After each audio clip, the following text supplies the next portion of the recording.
Hello again, everyone. This is the PTK podcast series for 2024, brought to you by the Beta Sigma Mu chapter, which is at the Trinity River campus of Tarrant County College in Fort Worth, Texas.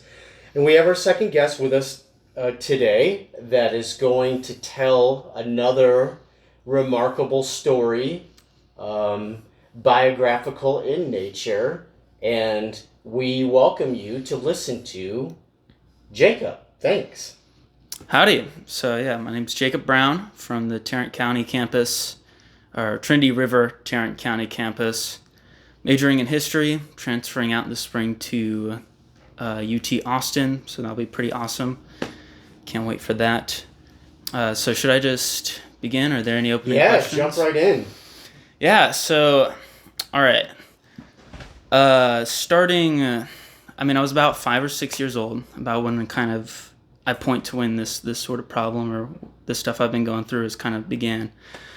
And that was when my family and I took a trip all the way out to Tennessee. We lived in Texas for only about like a few months at that point, and we just went on ahead to visit family, Tennessee.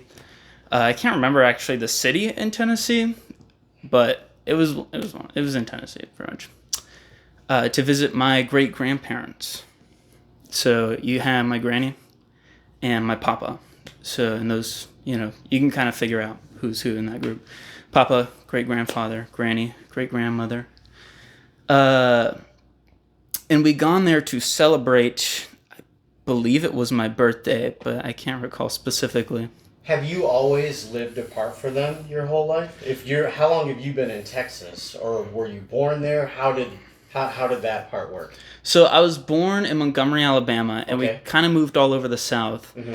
But for up until I was about I think 5 or 6, I kind of stayed within range of my great grandparents. We moved out to Oklahoma and then finally to Texas. So and that's where I've been for the past 14 years, mm-hmm. I think, 13 maybe. So for quite a long time. The specifics on when, I'm not too sure about. Yeah, but, sure, of course. Okay. So sometime in that area. But went to visit them, I think, for my birthday, and we stayed there for a few days. Just general kind of stuff. I had a really great relationship with my papa because we play soccer, throw the football, everything else. And then the day that I ended up leaving, I walked past him in the morning. He's there in his recliner, and he's asleep. I don't want to bother him, so we just kind of hop in the car and we make the drive all the way back out to Oklahoma or Texas. It was kind of in a moving period. Of course. And I end up finding out that he died that very same day by taking his life. He ended up shooting himself with a shotgun. And I didn't find out immediately. I kind of was just told, like we got home. I thought it was kind of weird because my parents were, like, buying me a lot of cool games and stuff like that, They didn't normally do that. For some reason, I specifically remember, like, this cart Trek game that they gave to me, hoping, I guess, to lessen the blow before they told me that Papa had passed away. Now, they told me that he was very, very sick at the time, because parents, they don't want to, like, bring the hammer down on you. Sure. How old were you when this was happening? About 6 or 7. Oh, geez. So, yeah. Okay. And I'm not going to say I was, like, a smart kid, but I could kind of tell, Papa wasn't sick when I left. He was perfectly fine, right? And it would only be about a month later before I found out, mainly overhearing a conversation, that he shot himself with a shotgun that morning. And that just, that blew me away at the time, bro. Because I didn't even, I knew the concept of killing yourself, but, that's because, I was like, well, people die, and, you can hurt yourself, you can kill yourself, right? But it was so confusing to me at the time. Yeah, at 7 years old, the idea of suicide is not there yet. That's extremely intense and very confusing, I'm sure. Yeah, absolutely. And I mean, you know, children. It's the first thing is like, how did I cause it, right? What did I do about it? And it was just these questions of like, did he not care enough? Did he not love me enough? Because I was like his favorite. Or I mean, that's what I thought, right? I was the only child in the family. It wasn't the only child in the family, but the other one was 3 years old. There's not much competition, you know.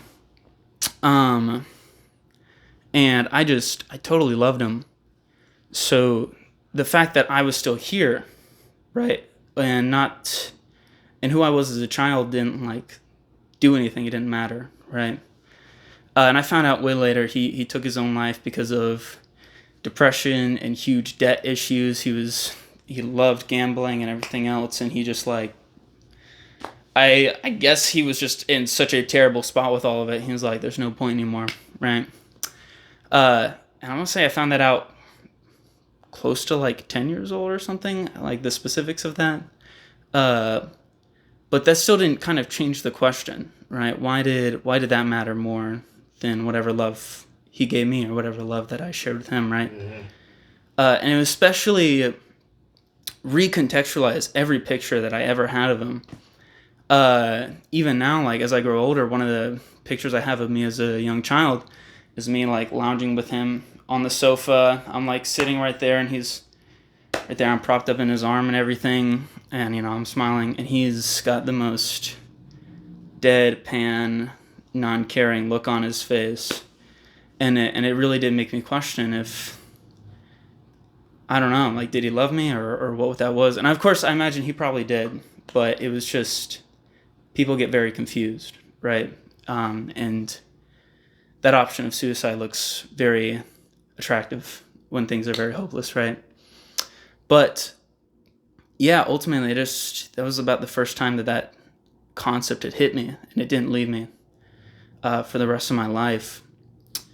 Because the older I got, I was kind of like one of those kids where I was like, okay, I'm very young, nobody's taking me seriously. I want to become an adult, right? I want to mature as fast as humanly possible.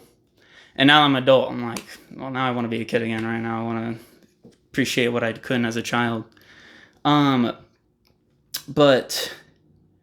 because of that, because I was a child, it was kind of one of those things, it's hard to describe, where I was like, this is not going to impact me. And I was kind of aware of that, right? I was like, this is not going to stick with me in a traumatic way, especially when I started getting in my teens and just stuff started going like wild, you know? It's like, this is not going to impact me when I'm an adult because I'm aware of that. Because of the fact I'm aware of that, I can stop it from being a traumatic experience.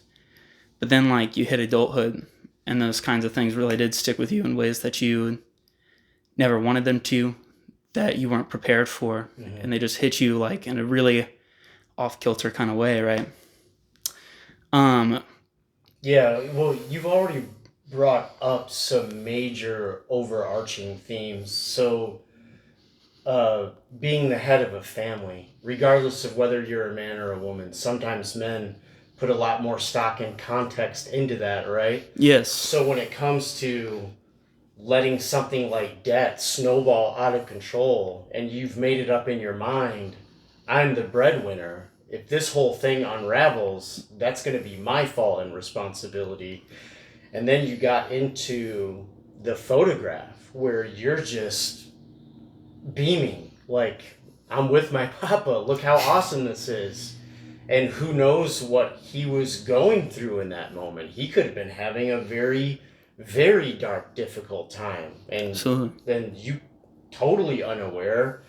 And now with what you've gone through and witnessed, I understand the domino effect of calling all of those moments into question, like what was really going on. And then when you reach into having some level of self-awareness as you start to approach and really get into your teenage years, you can still see and feel the effect that it has on you, because awareness is not some magic silver bullet to healing. Those are two completely different things. Yes. To be able to intellectually and mentally acknowledge something but there's still a whole lot of work and responsibility there to have what people could consider some kind of healthy, responsible overcoming and breakthrough with a loss that big. Yeah, seriously. There's so much that carried from my childhood and teen years that I haven't been able to resolve at all until now or this past year. And even then, right, there's plenty still unresolved. There's plenty of work that still needs to be done. And of course, I'll touch a little bit more on that the further I get along with everything. Of course. But yeah, everything, it's weird. Almost every couple of years, everything gets recontextualized in a way. And you suddenly have to figure out a whole new way of coping with it. There's this quote. Ironically, I got it from Mike Tyson watching this documentary of him preparing for the Jake Paul fight. Sure. You know, that's happening, right? And I don't usually agree with Mike Tyson on a lot of stuff because he's got some brain damage and he's always kind of doing something, right? But he said this quote. He said, "Life is about killing yourself and then rebuilding yourself." Right. And I would say I'm still the same person that I was even like 20 years ago. Right. When I was 1 year old, that's still the same person that never changes. But mentally, absolutely. It's a totally different ball game. And every couple of years, and I'm still young. I don't know if that's going to like change because, Ryan's kind of like, once you hit 25, everything is cemented. Right. But because that's when the brain stops growing and everything else, but it's constantly, every year, every 2 years, it's just been like a whole new wave of viewing everything that's kind of gone and changed everything that I thought of before. So it's, and then especially you were saying the oldest brother stuff, there's always this layer of not just I'm going to be okay because I'm aware of it, which we already talked about. Being aware and healing are very different paths. But keeping up a healthy facade for younger siblings, right? I got 4 younger siblings, and they haven't heard any of this, right? And I probably won't tell them any of this until I'm, they're all adults and they've already started their careers and everything else. Because it's just, they just don't want to see the flag bearer collapsing and being all messed up and everything else, right? And my parents are very aware of everything, but it's because they're my parents. I can't imagine having my siblings, especially with how young they are right now, knowing everything that I know. I don't even think they know that our great-grandfather did take his own life. Of course, they were not as involved with him as I was, but there is this kind of sense of a facade going on as an older brother. And that does stick with you. But going into my teens, right, there was the thought of my great-grandfather, but it hadn't fully taken effect, as in I still kind of had this childish like perspective on everything, right?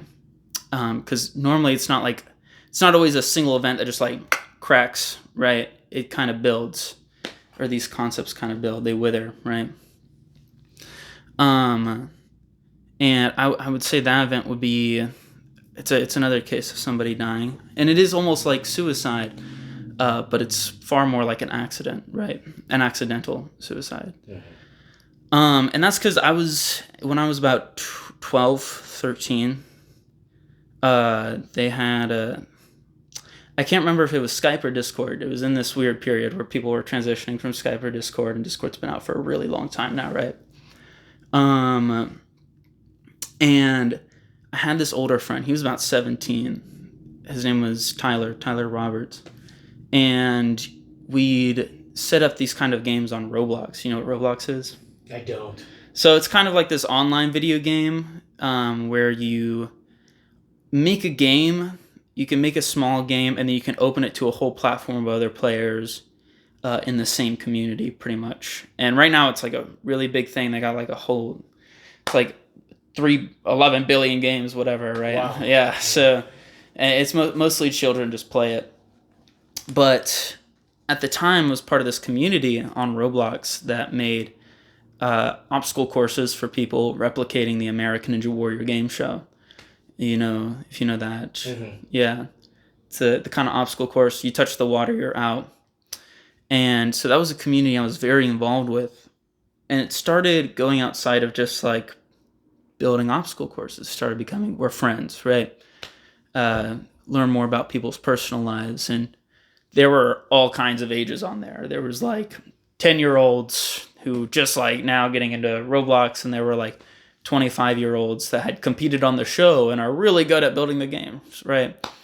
And so it was a very early point in my life where I started getting familiar with people that were far older than who I was, mm-hmm. right? People who were 17 to 20 to 25. Sure. And that same kind of idea of, oh, these people are really mature. I'm just being like a child most of the time, right? Kind of was dawning on me. But then there was this one case where Tyler Roberts, I was talking about him a lot. Me and him we weren't incredibly close, but we knew each other decently well, right? He lived like a couple hours from me, played each other's games, voted each other's games, gave each other advice, helped each other with whatever, right? And one day I have a friend that comes and invites me to this group chat, right? He's like, you need to get in here. Tyler's doing some wild stuff, right? And I was like, okay, yeah, why not? So I join, and it's Tyler, and he's like high as can be off something right now. Like he's like, I found out later it was acid that he was on. But that's just what I've been told. I don't know what he was actually on or doing or anything else. I guess just tell he was not like in his right mind. Yeah. An altered state. Yeah, you could call it that. So, but as the call went on, right, it settled into this very weird feeling. Like Tyler's still just he keeps doing more stuff, and he was prone to seizures. Right, he had epilepsy. I think, again, this is just all stuff that I've heard after the case, after it happened.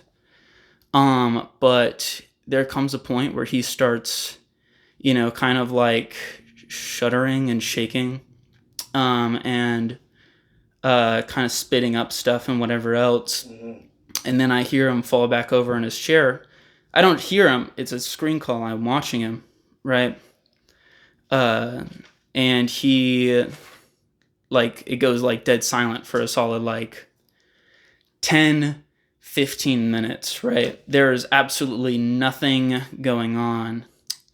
And then we were like, is he okay? Like, what is he doing? We didn't have any kind of clue. I didn't have any kind of clue, at least. Again, I was kind of the youngest in this group going on. And he had a seizure while overdosing with acid, apparently. And he did end up passing away from it. And it was so bizarre to me.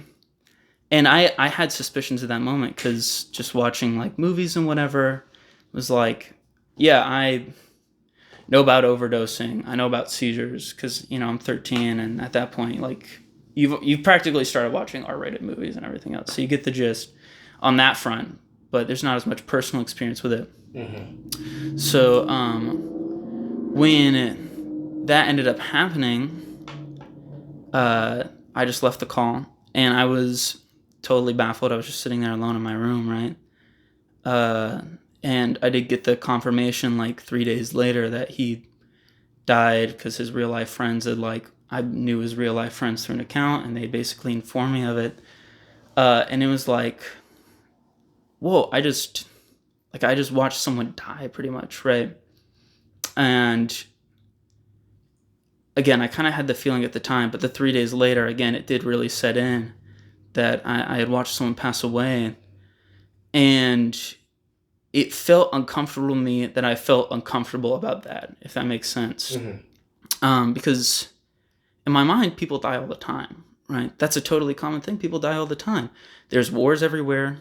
There's disease spreading everywhere. old people are passing away, newborns are passing away.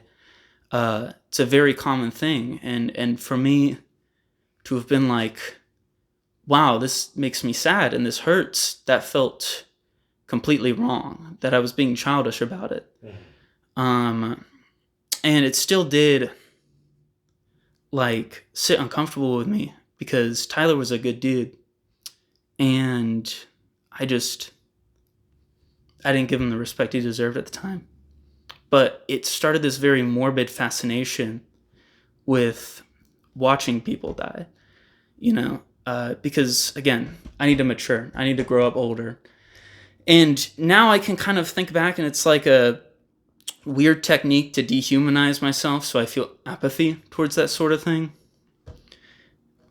And it was then that, this kind of morbid curiosity started with looking for stuff online, right? Yeah, so you're dealing with this initial complexity that you're bewildered and befuddled and disappointed and angry that you feel something at all because you've intellectualized, I'm being juvenile by having feelings around death. Exactly. Like, I should know that this is going to happen, even if it's someone close to me.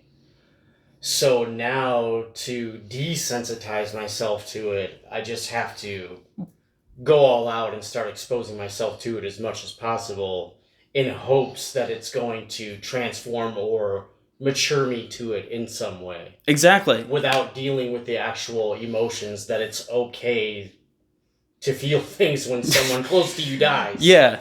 So it was completely I'm convinced it was a complete response to trying to mature.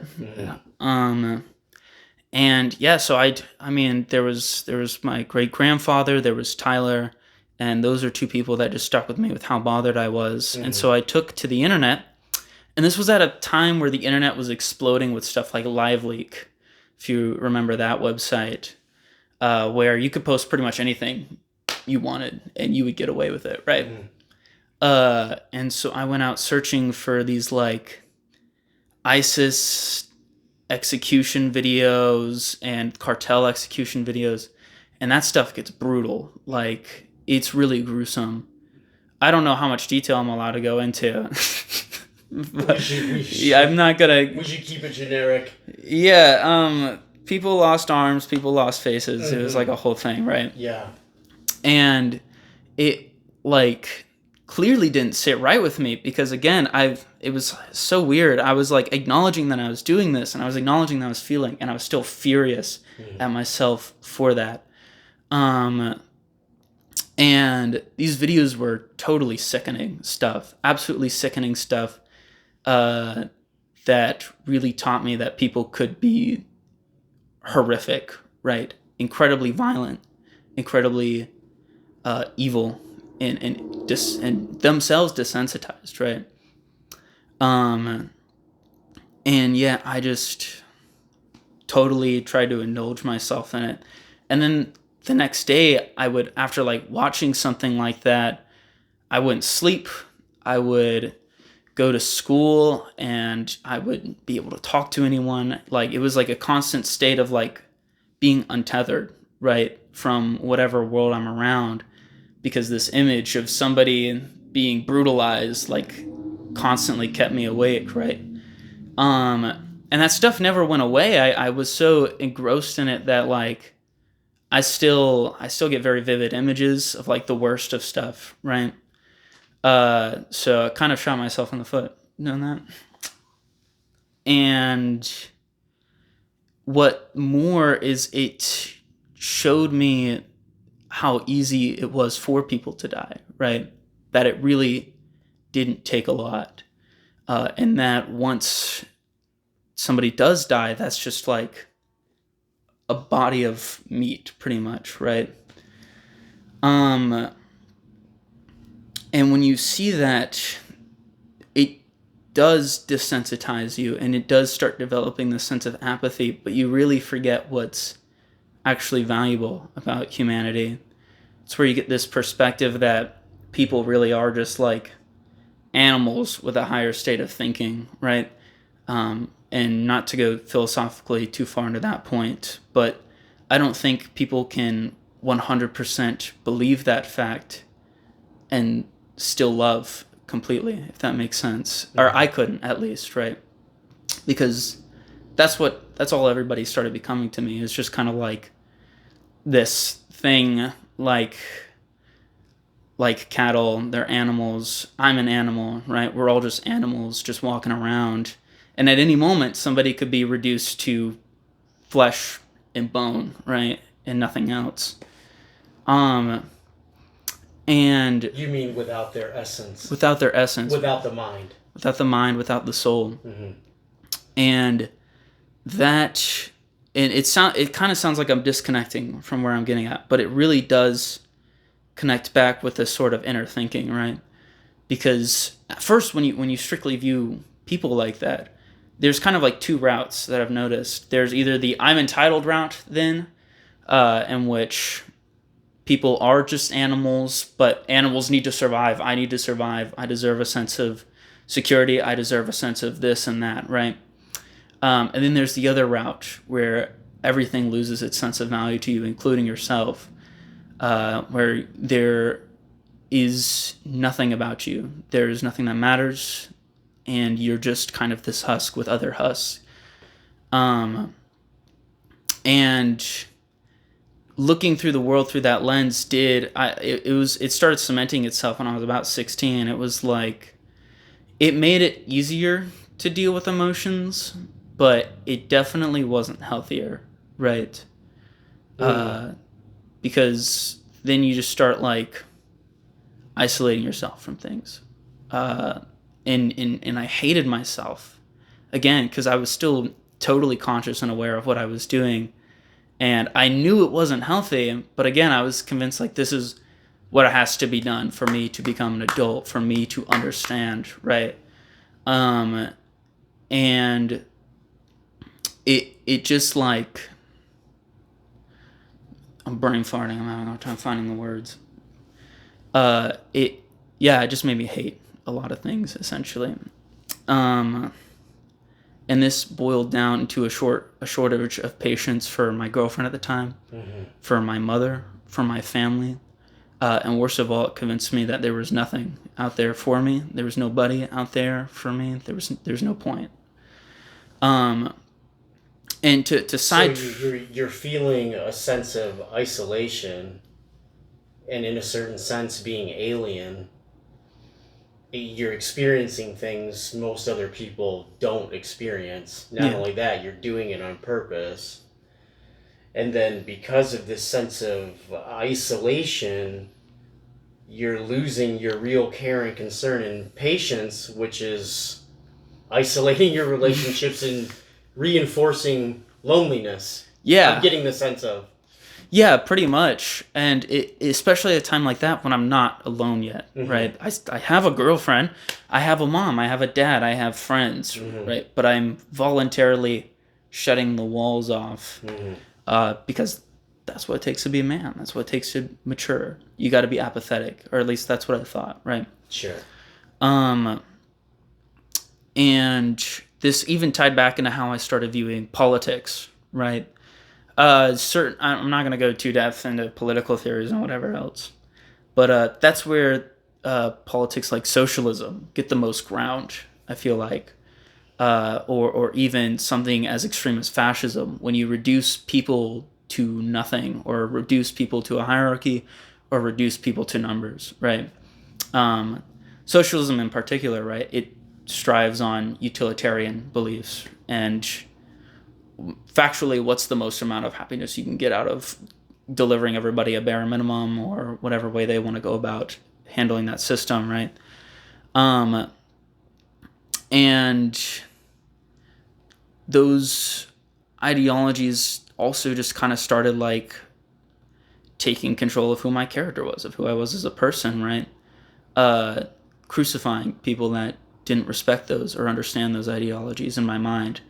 And out in person, I never was a person that was like outwardly mean or outwardly crucifying. It was all an internal sense. And because it was an internal sense, just the passive aggressive nature that I started giving off, it just closes those doors, right?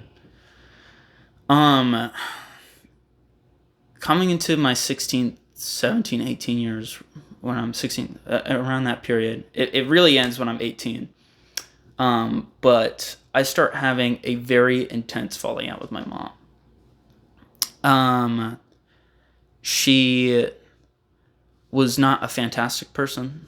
You know, it's a really complex kind of scenario with her, where she is unfortunately psychologically a narcissist, to a point of absolute delusion.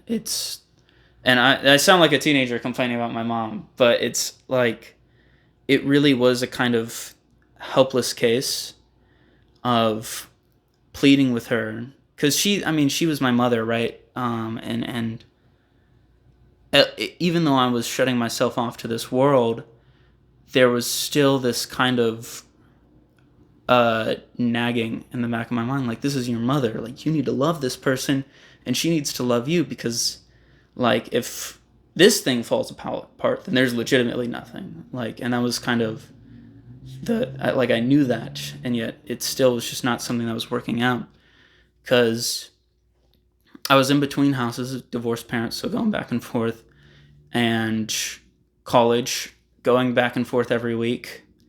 I was not going to survive my college classes doing that. I needed an environment where I could sit down and I could study without being like, let me gather my stuff, let me go, let me gather my stuff, let me go.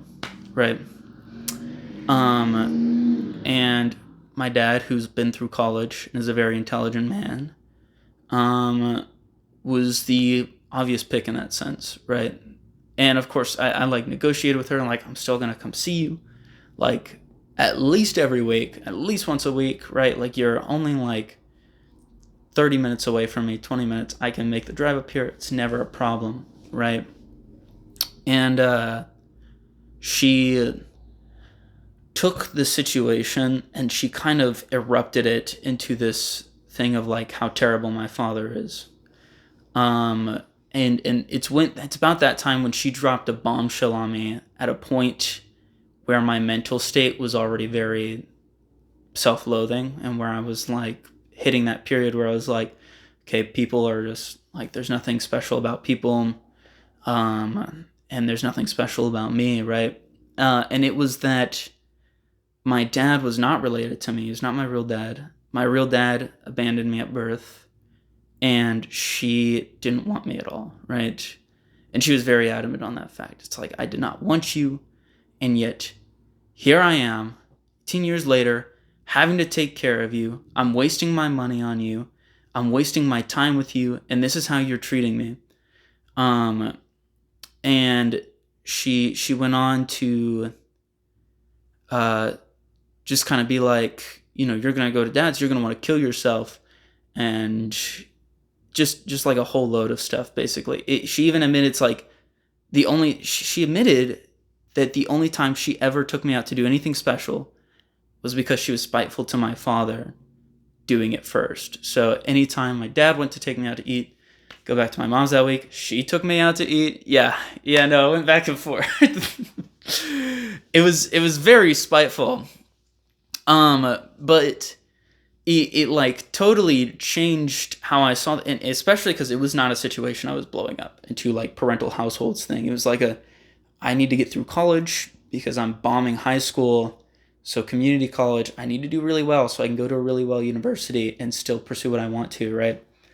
And she just like obliterated it, right? With this whole history of who I am as a person, and how terrible exclusively my father was, and how angelic she was in this whole thing, while at the same time telling me. Not that it matters much. Did this turn out to be just a rhetorical technique for a game, or is all of this true? Was she telling you the truth, or was she just saying that to hurt you, or you don't know? So that was not that it matters. Yeah, so that was one of the most confusing parts, and this does tie into a very large insecurity I have right now of internal truth of who I am, right? But I was like, that's not true, because she lies. She was like, I'd never heard her. Just to put into perspective, I was gonna go on a vacation to Europe with my aunt. Mm-hmm. And she said that I was planning to murder her, steal her money, and then run away to Europe with this aunt Not true. Absolutely. And she tried to get courts involved. Crazy. Super crazy thing. Yeah. For the record, never threatened to murder her. That really sounds like talented Mr. Ripley. That's... Mm-hmm. And so yeah, I was like, that's not true, right? My current father is my real father, and maybe she did have me by mistake, but that doesn't even matter at this point, right? But I go to my dad, and sure enough, he's like, it is true. Like, I'm not your biological father. And now it seems obvious seeing my other siblings, because they're all like taller than me, and they're 4 years younger than me. Okay. Sure. So now, and they all have dark. It's like totally obvious now, but at the time, everyone's still young, couldn't tell. Well, you brought up a theme earlier that I think is so vitally important because, at your age, you've dealt with so much and so close and so intense. Like, the story that you've told just thus far, that's generally enough for most people to last a lifetime sorting out. It really could go that way. So you brought up this very unique concept, specifically in regards to Mike Tyson, but Pablo Picasso says something similar about having the ability to let die. Yes. Starting with a blank canvas again, so that you can be born again anew. So just in the time that I've known you, you can see when something comes upon you that you take seriously, you're always willing to take it on and try it out. So you can see, because you are emotional, because you still deal with these things, you haven't given up on issues of the heart. I think it's quite contrary. You seem to have a great deal of empathy and passion.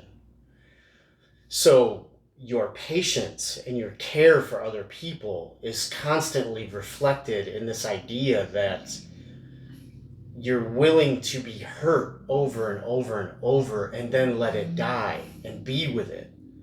So I think you're on a journey of gaining whatever some sort of power is, which is that you can take things on with patience and kindness and let it roll around as long as you need to.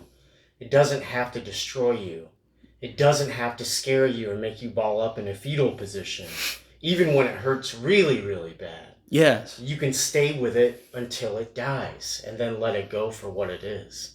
Exactly, man. And that's still a life lesson I'm trying to process, because the only person I haven't let that kind of thing die is probably my mother. And I've made amends with most of the other people. And my mother's just, it's a case that still haunts me, right? But it was, that is a topic that I would say arguably saved me from a point of taking my own life. Because at the time, I was still holding on to everything that had gone on in my life. Father or great-grandfather taking his own life, Tyler, all the images of and videos of people dying and being massacred, the stuff with my mother, the stuff with my dad, and it all beat into me this kind of sense of like, I was not meant to be alive. I should not be alive, especially, and this is where that concept of dehumanizing yourself to other people's deaths starts to reflect upon yourself, where it's, what was I going to say? It's, yes, where you've dehumanized yourself upon that, and now killing yourself does not seem like a big deal, right? It almost seems like something that has to be done, because clearly my mother didn't want me. My father, when he was telling me about it, which wonderful man, but he told me at the time that he did run away from my birth as well, because he didn't, obviously I'm not his child, he didn't want to be involved with that. And it was after a very intense screaming match with his own father, who convinced him to come back and raised me. And then, of course, my younger brothers found out. They just started calling me half-brother the whole rest of the time, right? Upon seeing people die so casually, it really didn't seem like a big deal going forward.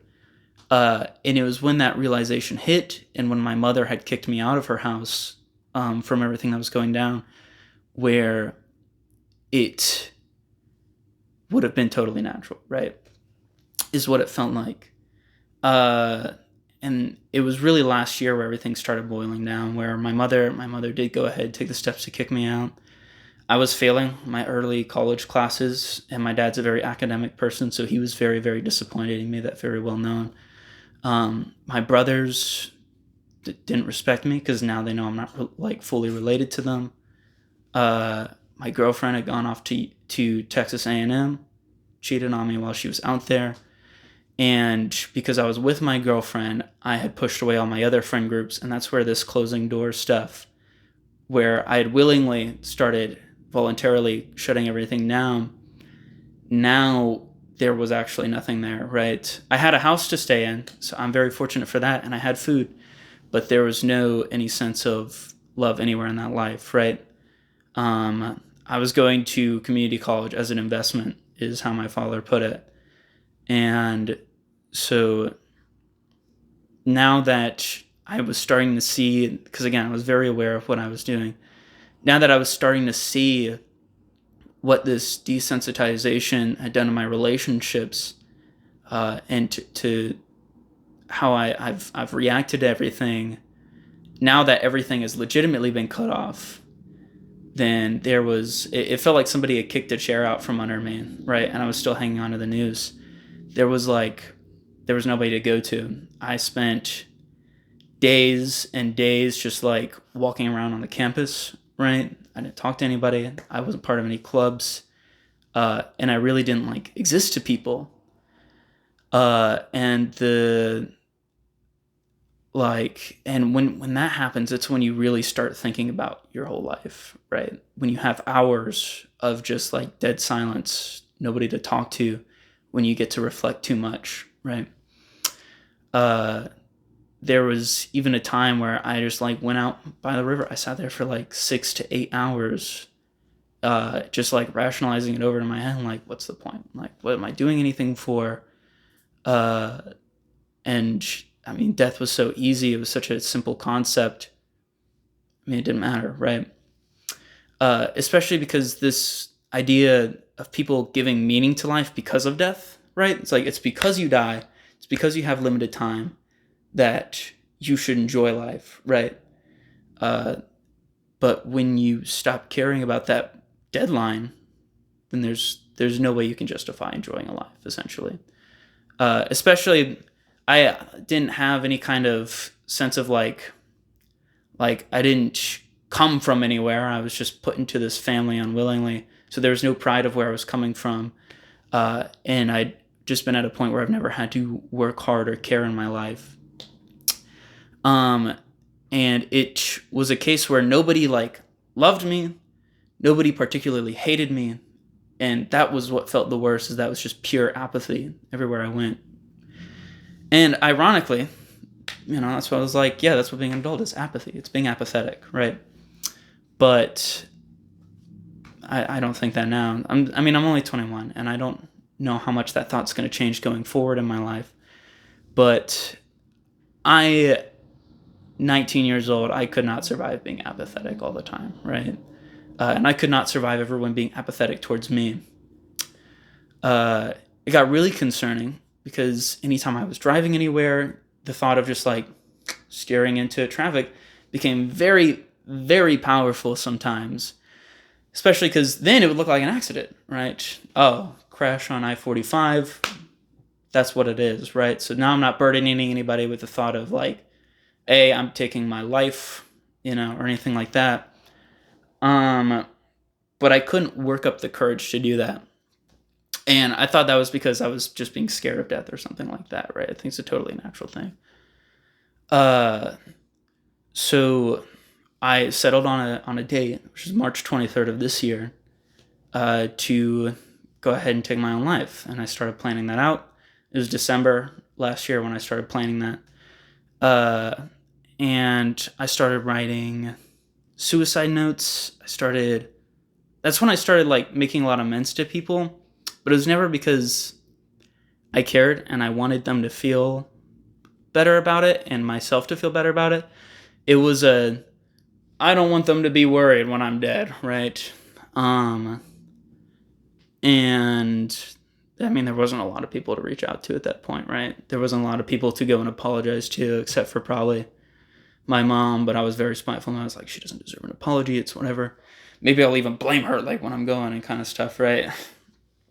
But what was so funny is I don't know why I did this, but I looked up a top 100 book list, and I saw it was like top 100 books to read before you die. And I've been reading books.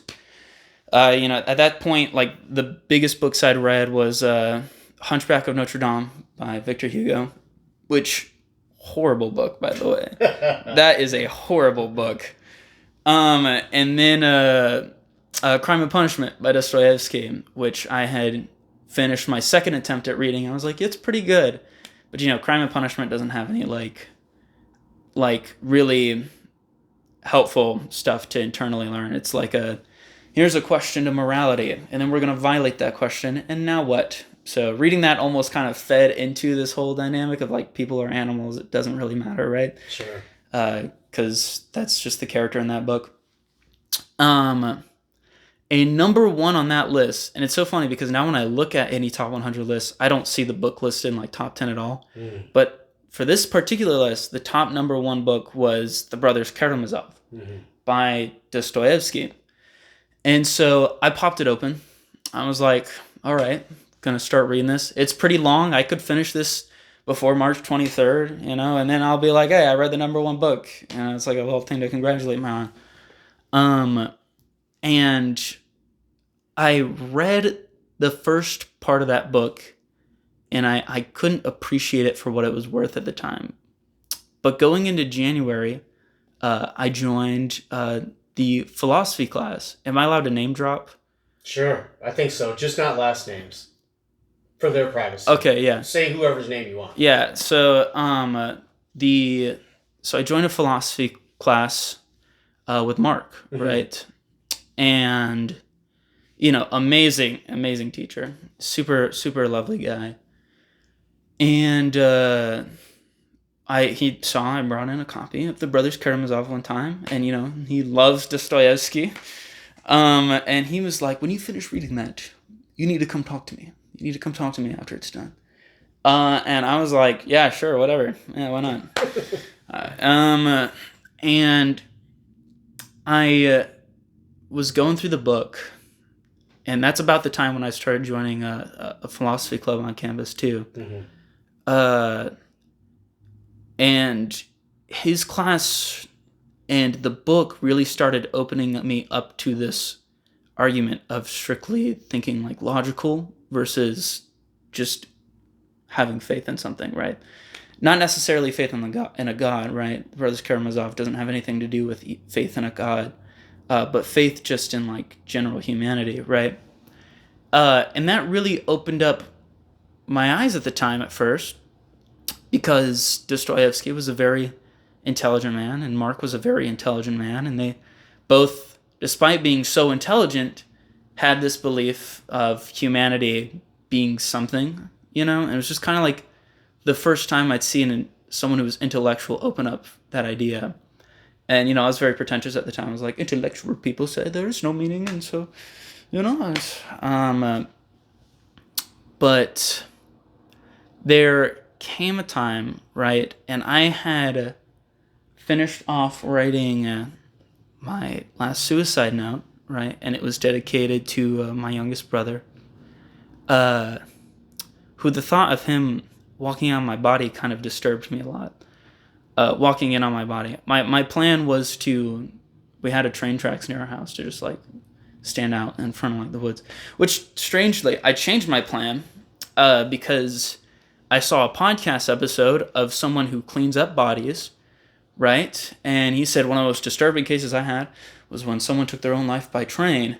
It was so gross, and it took hours, and it held up a lot of stuff. And I was like, sounds like quite the burden. Don't want to do that, right? So my next thought was very logically throwing myself into the river from like a really high bridge, right?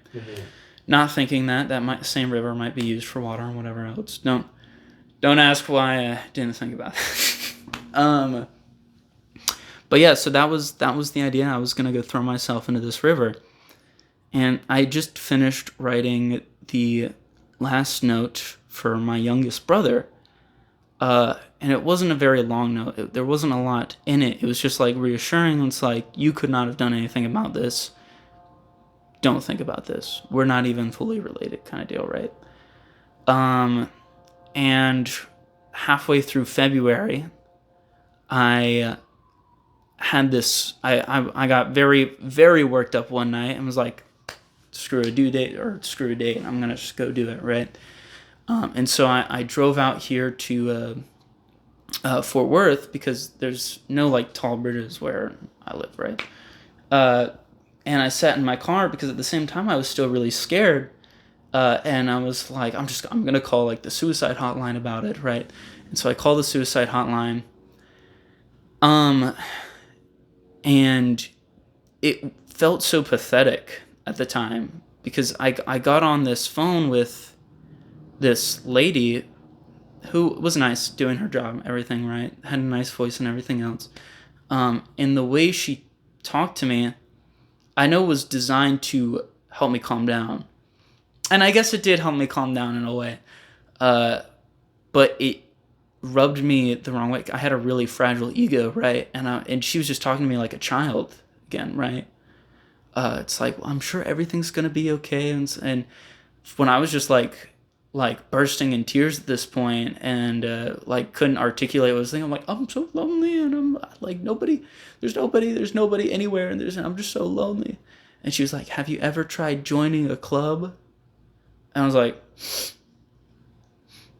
once. It was like, have you ever tried talking to people? And I was like, oh, this feels dumb. Now I feel dumb for this, right?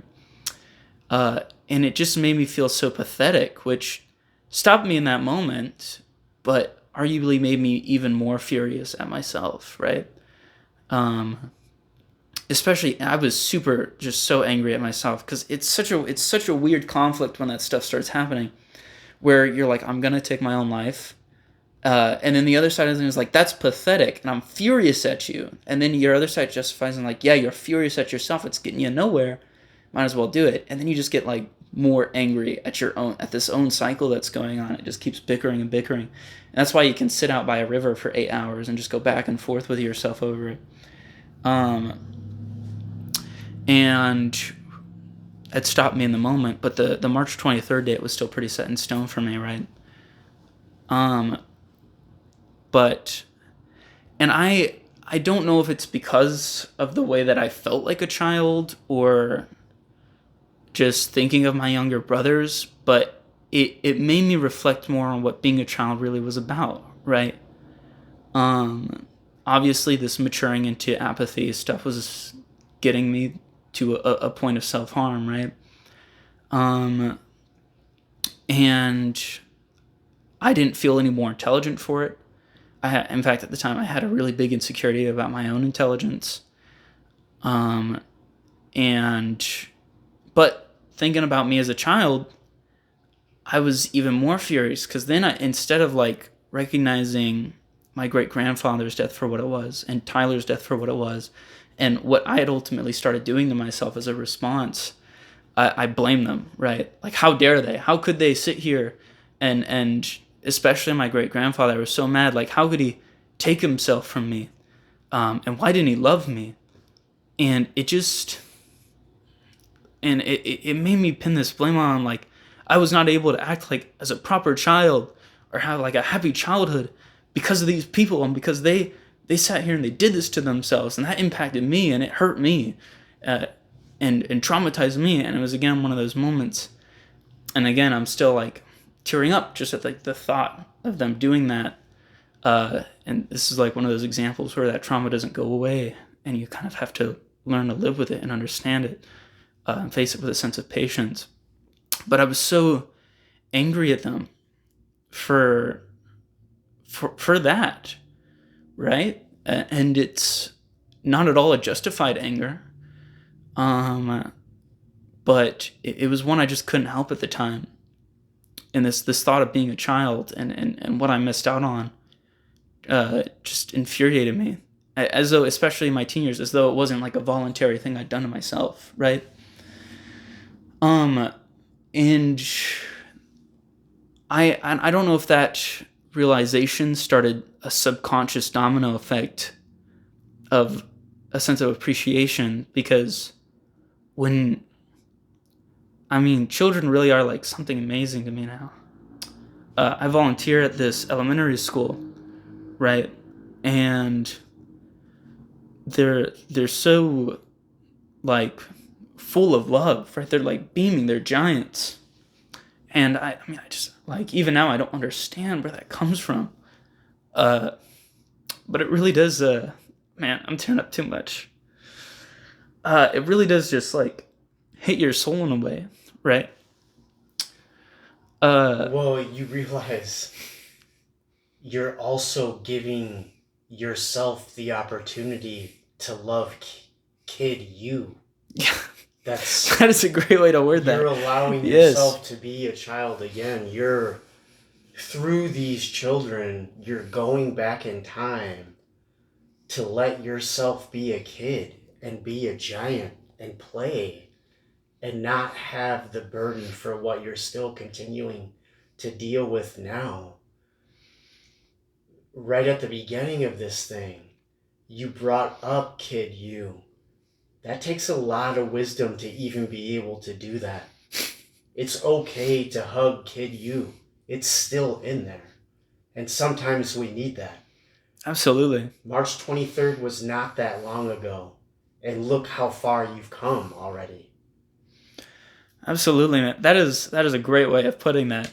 And yeah, that's about exactly how I would describe this whole process, as just falling in love with kid you and what children can do in general. And the wake up call came for that when it was towards the end of February, right? And I had also gotten through like most of the Brothers Karamazov book. I'm gonna bring up a quote here in a minute. It's like my favorite quote of all time. I still love it. And I was outside in this Target. And you know Target parking lots, they're huge, like asphalt cities, and across the road of asphalt, you have the asphalt HEB with an asphalt parking lot, right? Is it good? Okay. And there's not a lot of actual beauty going on there, right?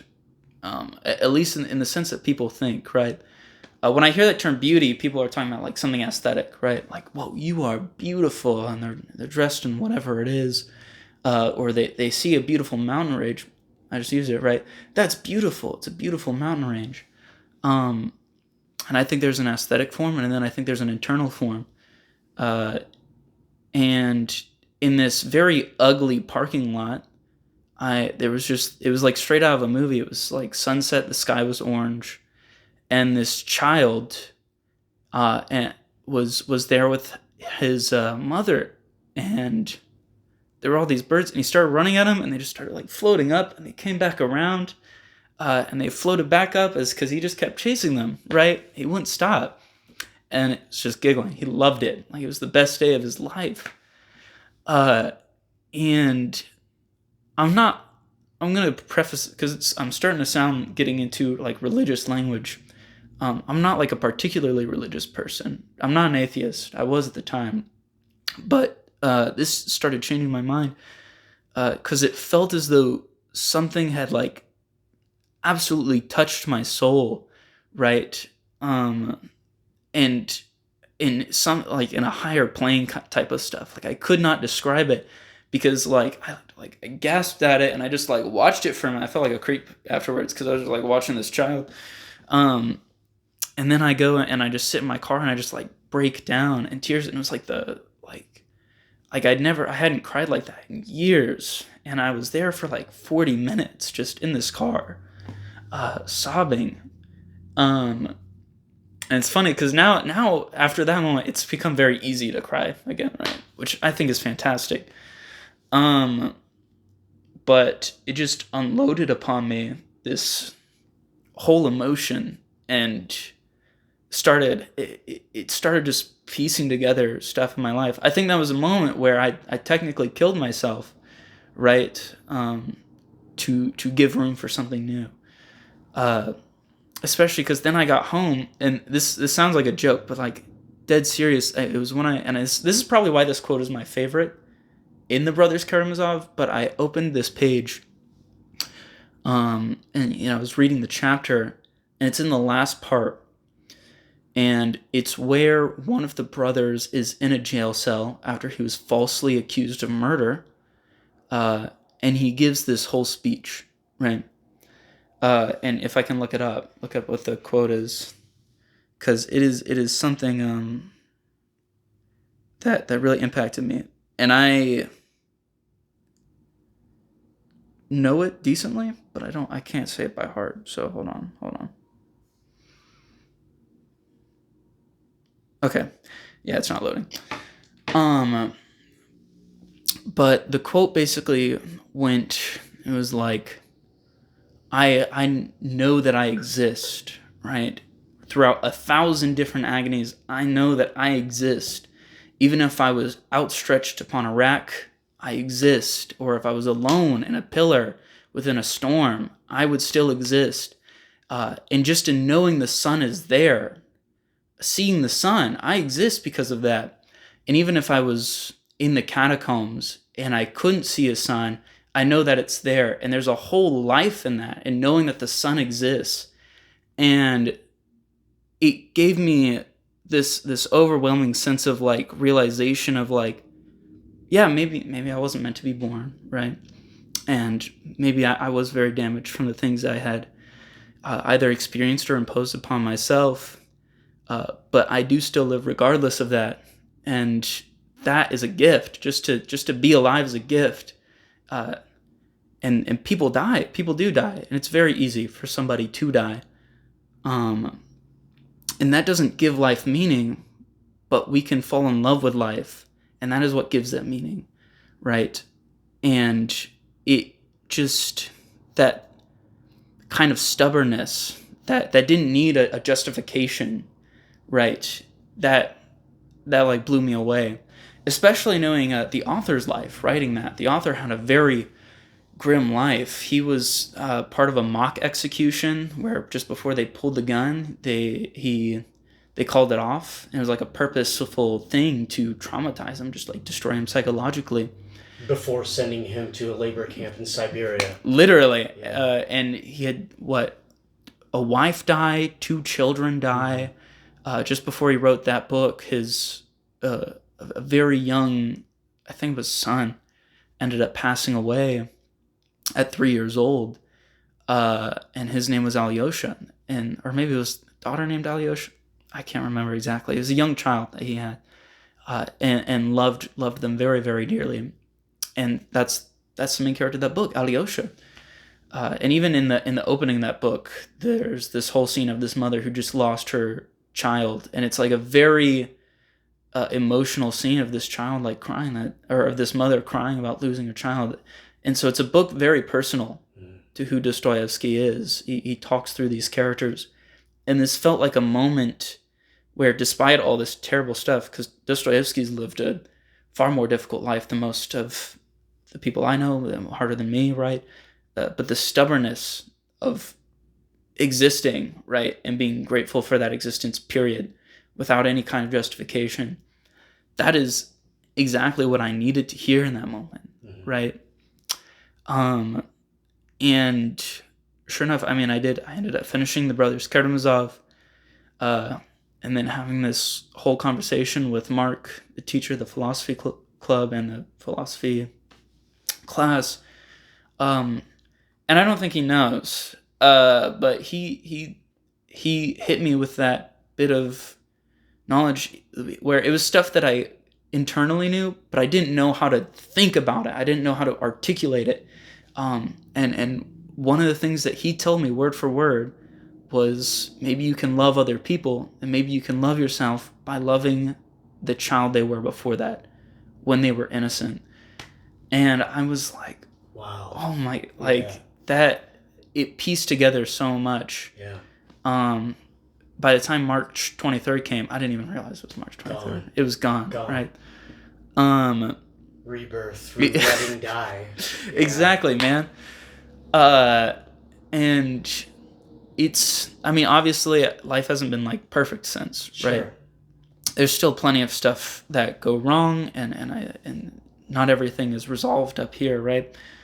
But I have faith in just being alive, and I'm very grateful for just being alive. And it's taught me a level of incredible patience with other people, incredible patience with myself, and especially figuring out what humility is, right? Not thinking of yourself less, but thinking about yourself less. There you go. I had a hard time finding the phrasing for that. Sure. And it was just that whole thing that gave humanity meaning, that gave myself meaning, my inner child meaning. And I haven't at all been anything like I was since then. That's amazing. Well, I think it's going to be very difficult to end much better than we are now. So I'll ask you, is there anything else you want to leave everyone with? This has been incredible. You can learn to love. I think that's one of the things I really learned is you can learn to love things. You can learn to find beauty in things. And that stuff is teachable. There's not a textbook on it. There's not words on it. But when you feel it, and you should hold out to feel it at least once, right, in your life, then you can start giving that same kind of love, that same kind of beauty to other people, or witnessing it in other people. I think that's been one of the most amazing things, especially with developing patience, because I'm gonna sound like I'm bragging about myself a little bit, but there's plenty of people in this past few months, right, who have found themselves in a very similar place as I had been, right, where they do hate themselves, and they do feel like people hate them, and they do test my patience. There's plenty of times that they do, but just sticking with them and having that kind of blind faith might not be great for if you're in like New York streets, but like when you're just in everyday life, like you start seeing these magical parts of these people, and you really do fall in love with those parts of them. So it's absolute blessing to just talk to people, be around people. So yeah. Incredible. Thank you so much for your time, Jacob. Absolutely. Thank incredible. you, man. Thank you for the opportunity.